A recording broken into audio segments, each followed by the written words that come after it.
Back happening now, access to part of Manitou Springs could be much more difficult for the next few months due to that sinkhole on Manitou Avenue.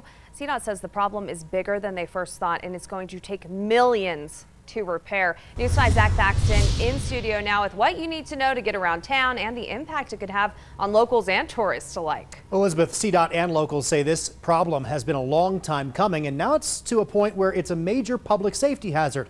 For businesses on one side of the sinkhole, it could also impact their bottom line.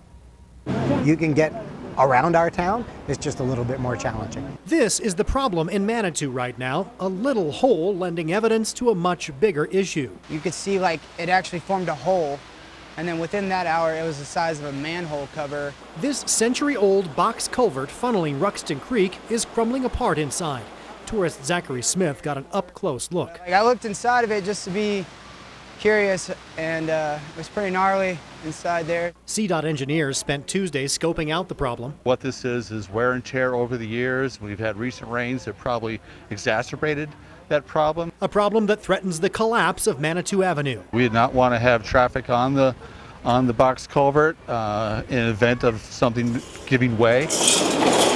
The result, a full closure of Manitou Avenue just past the roundabout for Ruxton Avenue. Its location is good for incline users and shuttle riders as the closure won't affect them.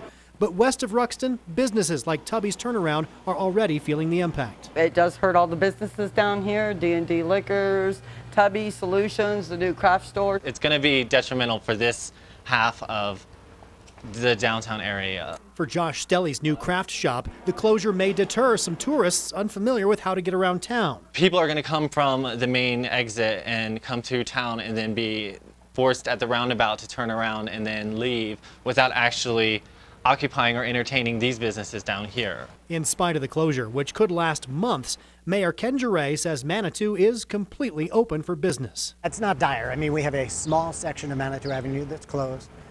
All of the other businesses are open. Pedestrian access is the same. And so we're just trying to encourage people still to come to Manitou, be patient with a little bit of a detour, and enjoy yourself.